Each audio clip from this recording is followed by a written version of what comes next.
started it a little over 3 years ago at the White House with the Chief Technology Officer when we said there's so few women in STEM, in science, technology, engineering, and math. Now we added the A. Hi, girls. We're so happy you're here. We now added the A, the arts, STEAM, science, technology, engineering, arts, and math. Such a lack of women getting into technology. And of course, the movie Hidden Figures was the first time we started bringing awareness to women that have been doing incredible, remarkable things in science. Has everyone seen Hidden Figures? Very important film. Katherine Johnson, the first person to create the trajectory to the moon for Alan Shepard. No one even knew who she was, no one even talked about her. Grace Hopper, the first computer language. And then even Susan Kare. We talk about Steve Jobs creating the Mac, but it was actually a woman that created the friendly icons, making technology warm, inviting, and friendly, and easy to use. So we are thrilled. So today we have 3 amazing women in the sports industry, and not that you're amazing because you're women, but you are badass in sports. So getting your perspective will be terrific. If you could tell me who you are, what you do, and let's just open with, why is it so important to bring more visibility and share stories about women in sports? Hello everybody, and thank you for having me. My name is Kori Davis Porter. I'm Senior Vice President for Content and Business Operations at the NBA. Just saying. I actually celebrated 25 years at the NBA in December, so I am, ecstatic about that, and it certainly has been a journey. But my current role is I work directly with the president of our group to run the business operations side of our content division, which houses production, programming, broadcasting, events, media operations, and technology. We just have a large department that basically distributes both digitally and linear for all of our leagues, all the content that we do. It is so important to be visible so that we can have role models and know that these types of positions exist. That's always been my thing. Like, I felt like for me, I had to navigate my way to figure out what I wanted to do, how I wanted to do it. Never really intimidated by not having as many females around, but more about what are the opportunities and how can I take advantage of those opportunities. So I think it's important that we're visible so that people know that these types of positions exist, that we can do it. And I always say, don't be afraid to take risks or think you can't do anything, because you can do whatever. And I also think that we all need to, it's a collective effort to be able to push ourselves to reach the top. So that's why I think that's important. Fantastic. And I'm going to come back to you and ask you where your bravery came from, especially 25 years ago, being a minority in a very male-dominated industry more than anything, sports. So I'm just giving you a little cheat sheet. I go off script, so there's no question that's on here that they looked at that they're going to actually be answering. So I'm going to give that one back to you. Okay. Hi, I'm Jenny Vrentas. I'm a senior writer for Sports Illustrated. I cover the NFL. I've been at Sports Illustrated for about 5 years. Before that, I worked at a newspaper in New Jersey, also covering sports. So I've been in business a little bit over a decade. I think, when I first started out, I was just I still wanted to be just a good sports writer, not a good female sports writer. But the older I get, I see the importance of there being female sports writers and of embracing the fact that you can be an example, a mold for others to look to if they're looking to break into business. Also the fact that your experience is different, and while at times that may be frustrating, there's also really important benefits that come out of it, bringing a different perspective. And I think for me, one of the most important parts of navigating a male-dominated industry is the network of other women.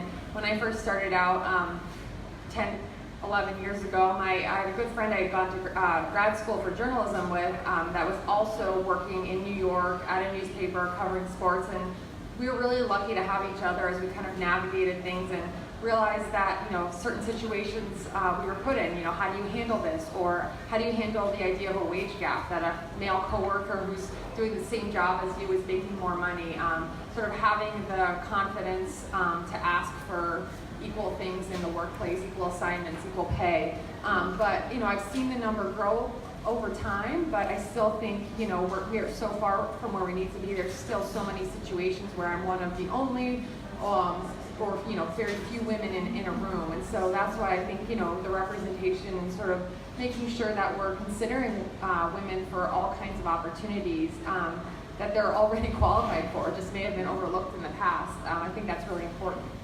Now I'm going to come back to you talking about what it's like being a woman in the NFL locker room to get the good stories, because I'm really curious on that one. Hi everybody, my name is Shelley Morris. I work in our Global Partnerships Group at the NBA, and I have a very unique role that I happen to love, and I sit in the middle of all of our marketing partners and all of our media partners. So that means we work with our friends at ESPN, at Turner, at Twitter, at Snapchat, and everything in between to help our official marketing partners, Gatorade, Nike's, Budweiser in the world, to integrate their brand into our properties. So I have the distinct pleasure of working with some of the best sports marketing brands and sports media companies in the industry, and so it's just really, truly a wonderful role. I'm very, very happy to do it. When we talk about visibility of women, I think you guys nailed it with your answers, which were both of mine, so I'll just continue to add on to that. But for me, I've been at the league. I left for a little bit of it, but I've been back. I've been here a total of 13 years. And I've watched, you know, wonderful women like Kori grow and take on new responsibilities. And I think the biggest thing that I've enjoyed to see is the support that we've been giving each other. And I think to your point earlier, it's a competitive industry, whether you're a man or a woman, and it's a competitive field for all of us. And to have a team of allies that you can ask questions, that you can seek support from, and having dialogue like this to know that it's okay to ask someone a question, it's okay to ask for help, it's okay to explain a challenge that you have. And I think as women, we sort of, at least me, like to sort of talk everything out and to have those resources available to you because we've been vocal about seeing other women in positions that you've been through. I think that's really important. Do you feel that from a male-female perspective, because it is predominantly men on the field, but also in the business of sports, that you bring a different perspective to the table? Absolutely. I mean, well, I think everybody brings a different perspective to the table, so as many voices as you can have, the better. It's interesting. I work very closely with about 10 people on my team, and some of them are huge NBA fans, and some of them are not huge NBA fans, and they're more business-minded, and they can sort of take their passion out of it and make a distinct content decision because they can think about it from an objective way. And I think women are able to do that a little bit more, and we can think about all different angles. And so I think that's a big part of it. Yeah. I think getting back to Jenny, so Meredith owns Sports Illustrated. We launched the hashtag See Her movement. We created something called GEM, the Gender Equality Measure, so that we can actually test media and entertainment properties for the portrayal of girls and women and ensure that we are creating the accurate, realistic portrayal of girls and women, not positive. We just want to be seen for who we are and how authentically wonderful we are. We're not trying to inflate anything. We just want it to be represented. So thank you to Meredith. We actually are now testing magazines for the portrayal. I brought up the whole concept of being a woman in the locker room. For you to get the best stories, you got to be where the action is. How do you feel about that, and how do you push yourself with confidence into that locker room, not feeling intimidated, but owning it? Yeah, I mean, definitely, you know, the way it works in the NFL is you are in the locker room for interviews after practice and after games, so a large percentage of your interviews take place in that setting. I always tell people that I don't think it's the most comfortable setting for anyone. I remember an experience I had leaving the locker room after an NFC championship game several years back, and a former player that I had previously covered in the Giants was working in the media industry for a radio network, I think, and he said, "Can I ask you a question?" He's like, about being in the locker room, and I thought it was going to be something female-oriented. And he said, you know, I felt really uncomfortable interviewing this player in that setting, and it was interesting to me because he had been, for many years, he played for over a decade, he'd been on the other side of those interviews many times. So I think it was a reminder that it's not the most comfortable environment for anyone. But certainly it is something that you just kind of have to get used to, whether male or female. But they're particularly female, I think, because you don't. I'm still conscious of, I think I'm over-conscious of making sure that I'm seen as professional, which is ridiculous because I've been doing this for over a decade, and I've done hundreds of interviews in this setting. But the fact that it's still in your mind, back of your mind a little bit, I think probably is something that's different for a female versus a male.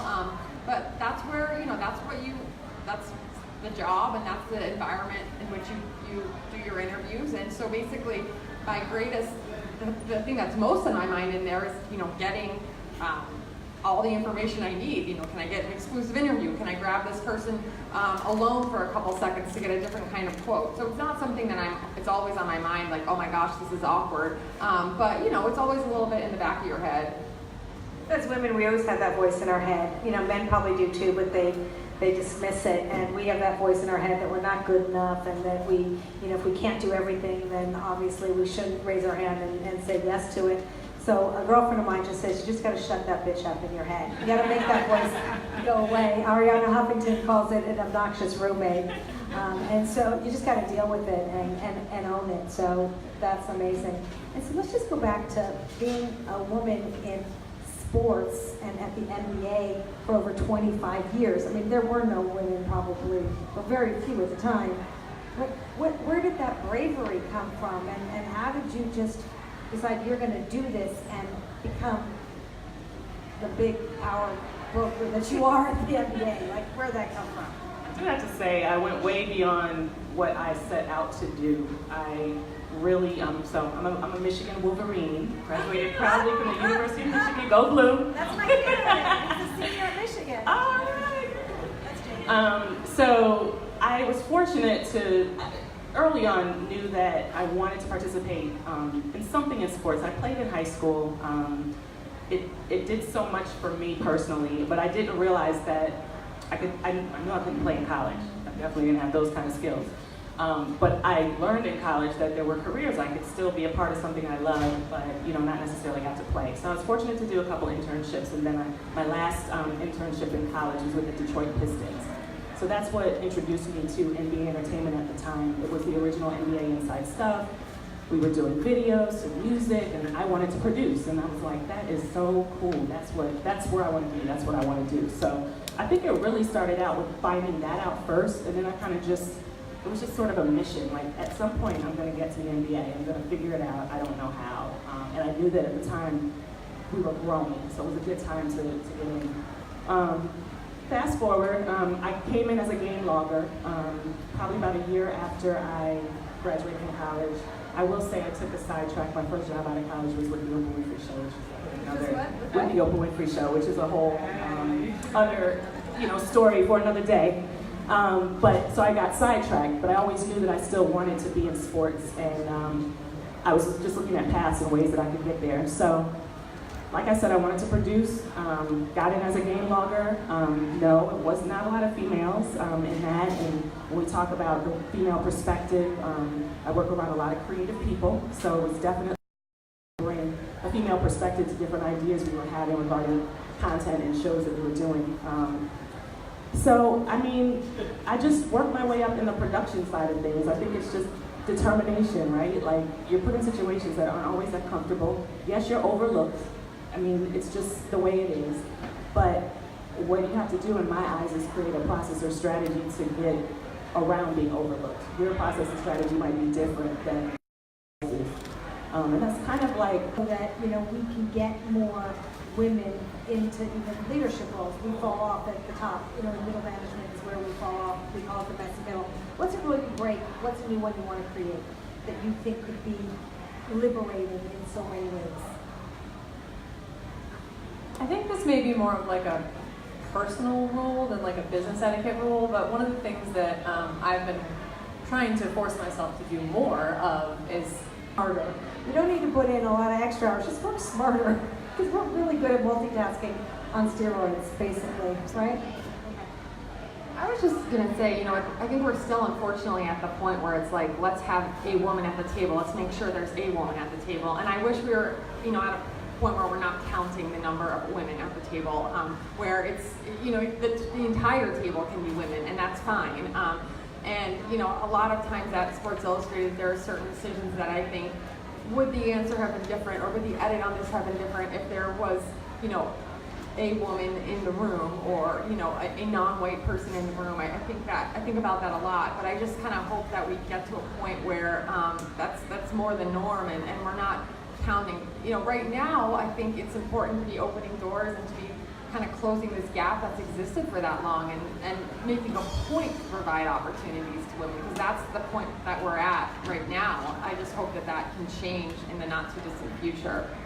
So how do we change it? I mean, 2020 is the 100-year anniversary of women's rights to vote, so a lot of us have that as our benchmark, as our aspirational moment in time to see big changes. At least for See Her, we say we'd like to see 20% improvement by 2020 in the accurate, realistic portrayal of girls and women in media and entertainment and sports.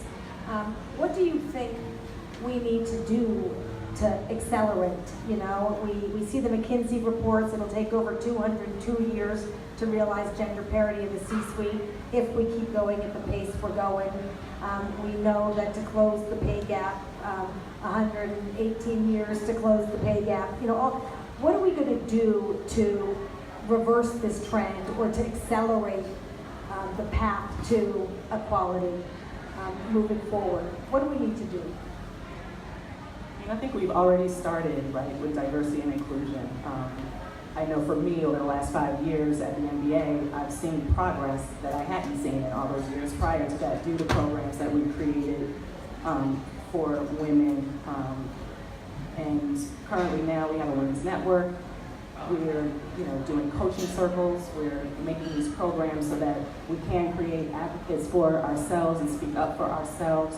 I do think there's a time where everybody just set out to pursue their careers, and as the years went by, we realized how important it is to gather together and have each other to support as well. But it also starts from the top, so I definitely feel it's speaking up and letting management know what we want as well. And I do think, I don't know how, we have to accelerate it, and that's a really tough thing because there's a culture change with that as well. But I do feel like we're making progress in the right direction, where that's concerned. Yeah, I think, it starts with being deliberate about it, deliberately talking about it and figuring out ways to create opportunities, like the See Her initiative is doing. When I first started at Sports Illustrated, I think there was one female senior writer, and then she ended up leaving. My boss, Peter King, was starting an NFL microsite called the Monday Morning Quarterback at Sports Illustrated. That's what I was hired for. And we were hired, and we had this off-site retreat in Dallas. And on the plane right back, I was talking to him, and he said that he wanted to make a point of hiring women. He wanted to make a point of hiring people of color because he felt like Sports Illustrated had been dominated by white men. Now, that's kind of a hard thing to hear, right? Because you're like, was I hired just because I was a woman? That wasn't his point, though. His point was he felt like the staff would be so much stronger if we had different perspectives. And he also felt like he'd been working there for 20 plus years, and he really strongly believed that if he was ever in a position where he could hire people, if he was ever in a leadership role, he would work to change that. And he did, and he honestly really started a movement at Sports Illustrated. I think there's more than one female senior writer at this point on the staff. We have made big strides in the last few years in hiring a more diverse, set of writers and reporters and front-facing people. And again, it's not that you're hired because of that. I think his point was always, that I always stick to, was that he just knew that our staff would be so much stronger. And I think, unfortunately, it does have to start with a deliberate effort to, and that's okay. I mean, I think that's where we're at right now, and that's why, I'm happy to be on this panel talking about it, right? I mean, the events like this are a really big part of doing that. Yeah, I mean, the only thing I would add to both of those points is I think the other thing that women need to do is when they get to whatever that leadership role is just keep it going and band together, and this is going to be a cliched statement, but sports in the past maybe has been perceived as being an old boys club or whatever, and we should just make it a girls club. There's no reason why you can't it can't just do that. You have to support each other and do it though. And I think working together for me is what I enjoy seeing with my other female colleagues, and knowing that you have the support and they have your back the way that, you know, sort of the old boys club had each other's back for however many decades upon decades. It's so awesome they said that, because the FQ Equality Lounge used to be called the Girls Lounge to combat the Boys Club, Boy-Girl Club Lounge, to create power of the pack. And you know, we've connected over 17,000 corporate women globally so that we are all supporting each other to find our voice, own our strength, bring our best selves to the table, and not just transform to being like the men. We got plenty of those. And I guess that brings me back to the power of team. And you know, one of the things I talk a lot about is I think the best leaders today are those that played on the team. And they're also feminine qualities: collaborative, nurturing, empathetic, understanding, listening, all of those things that we talk about. What do you see from girls in sports coming into the workplace that have played on sports teams? Do you find it makes a difference being on a team, a sports team? Yeah, hugely. So I grew up as a swimmer. I swam in high school and college, and so I was on a team. Swimming is an interesting sport because you're on a team, but it's very individual based. It's actually a really good balance of both. And you know, when you're working at the NBA, there's just sort of athletes tend to gravitate towards that, and you're harder workers, and you're more collaborative, and you know how to, you know, manage up and manage down, and look for strengths in people, and look for ways to bring out a strength in someone. And so I think having that background makes for a really good working environment. And I also think that the other non-team related intangibles of sports, you know, time management and dedication and trying to fit everything into your 24 hours a day and trying to be good for me in the water while also getting all my academics together. You just tend to be a little bit of a harder worker, and I think that's important. What was your specialty swimming? I was a backstroker. Backstroker. Yeah. I was also a swimmer, but it was not good enough to swim in college, so backstroke was also my favorite event, but again, I'm sure it pales in comparison. I think, you know, obviously research has shown, you know, women who participate in sports, or girls who participate in sports, you know, have higher self-confidence and ambition, are more likely to pursue the careers that they want to be in, and to believe they can be in leadership roles, you know, lower levels of depression and sadness, and ability to forge partnerships. And I mean, I think really in any job, that's, you know, being able to connect with other people and be part of a functioning team are so important. I mean, you know, a lot of times being a writer is very individual. You know, you might be dropped in an assignment where you're the only person from your company, but there are other times when you're together, you know, at the Super Bowl, and oh, I got this quote that might be good for your story, and you send it over, or someone else has an idea. Plenty of times, you know, male coworkers will send me stories to be like, hey, I just wanted to get your thoughts on it. Do you think I was sensitive to this issue? Is this a really complicated topic? And I just want to have someone with your perspective read it. So I think it's a lot of elements in which you can really make each other better, and definitely sports fosters that. I mean, just for me as a final comment, I said I was talking back and forth when we were prepping for this, and for me, like, sports just really changed my life. At the age of 13, I'm originally from the Midwest, but my father's job transferred us to Puerto Rico.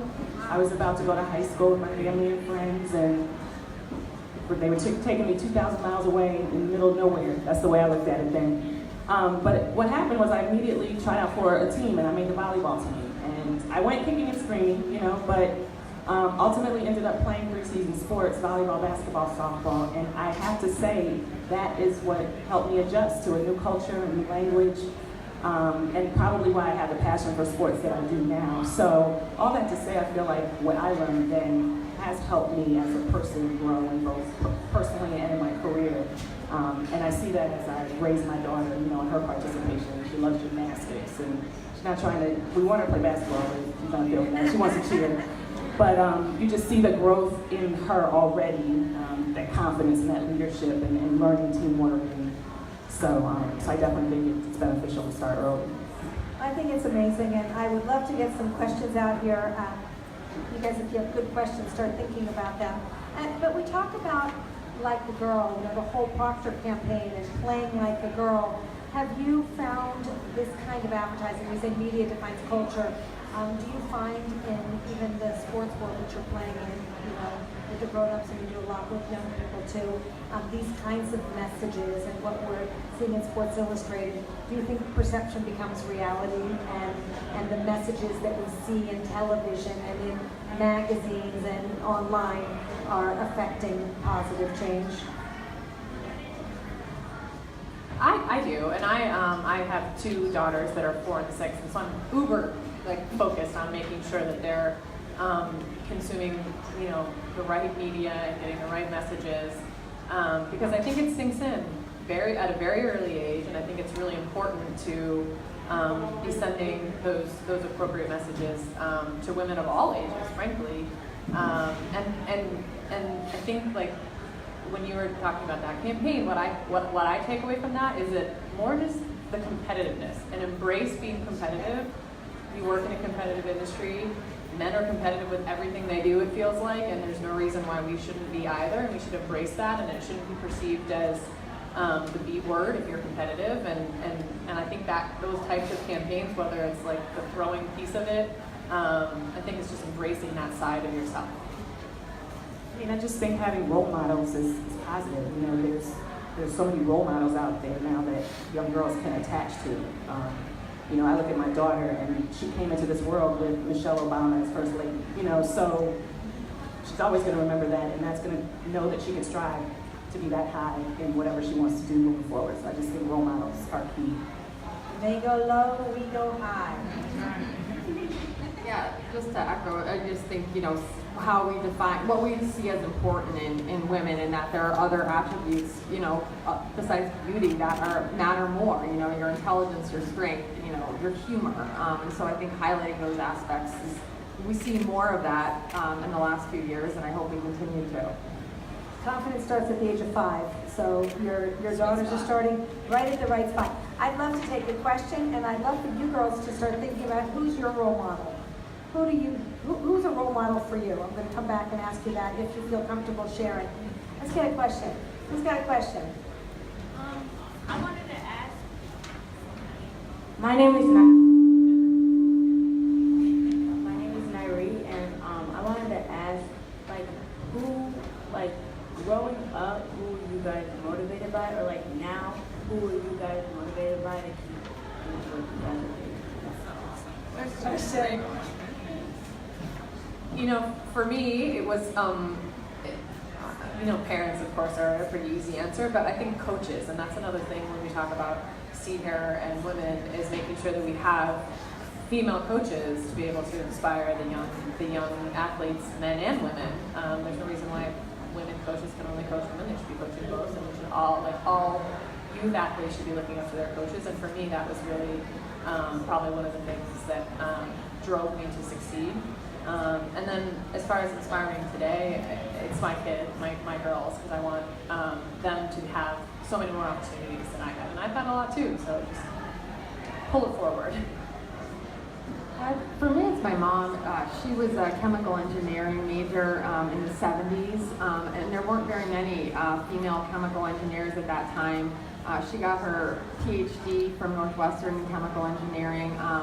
And my dad got a professor job at Penn State shortly thereafter they got married, and it wasn't really a time where they were creating 2 opportunities for spouses, and now there's a lot of spouses on staff, but she continued to work as an instructor, and they co-taught his class, and she's, the research papers are co-authored by Vrentas and Vrentas, so it's pretty cool. But my mom, so cute. Yeah. My mom has always been, for us, it was always school first and then career first, and I've never felt any pressure in my life other than to do well in school and to have a career that I was passionate about. Those are the only things that my mom reinforces, those should be your goals in life.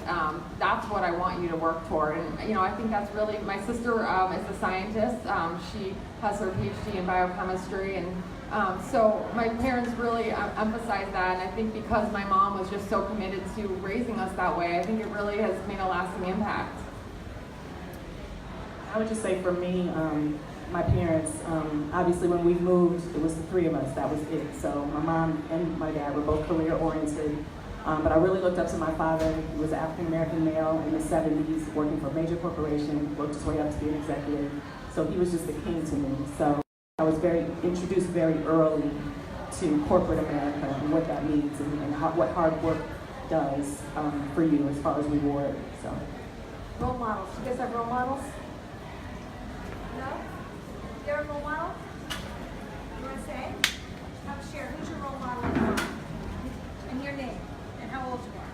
My name is Go straight to the mic. My name is Cornelia, and my role model is my father because he was the one that get their charges dismissed and their records expunged. There are a lot of young ladies in this program, so I've developed another one, and one of the things that has come up is the challenges that they experience with external appearances. And so being in a male-dominated market, I know that there must be, and I could be wrong, but there must be some type of pressure to look a certain way or be a certain way. And I know that there's that saying like, dress the part. If you dress the part, you'll get the part. If you look the part, you'll get the part. When what you all have said up there has been about skill. So what is something that I could go back and tell my girls, to have like over 100 that I work with, what could I go back and tell them to help to let that message stick, that the skill is what's most important and not what they look like? I'm going to start while you're thinking about the answer. I hire for passion. I train for skill, by the way. And I just told someone today that unless you want to be a doctor, a lawyer, or an accountant, you might need a little skill in that category. But I really do. I think that passion and purpose-driven, feelings are more important than anything else. So that's what I tell people. Yeah, I actually agree with that. When I think about hiring, so I work in the media industry, and as much as I love it, it's probably not rocket science. It's a lot of relationships. It's a lot of understanding perspectives. It's a lot of collaboration, and there's just as much art and science in what I do. And so I agree. Like, I think if you just hire and are just presented as a thoughtful person that's going to understand nuances and that kind of stuff, like, you can teach the most jobs, but I do think there's something to be said for like the whole package, so showing that you have balance in life and other interests, and just being a very well-rounded individual is probably more important than like the physical package. I was just gonna say, I think instilling in them, which I'm sure you're doing, is to be who they are. Like be who they are, be themselves. They don't have to strive to be a certain person to get what they want. I feel like after 25 years plus that I'm still the same person. I didn't have to like change that to get where I am or what I'm doing. I mean, you obviously have to create and navigate your way through, but it's just be yourself and be yourself to the best of your ability. Oscar Wilde says, be yourself because everyone else is taken. Remember that. Thank you very much for joining this conversation.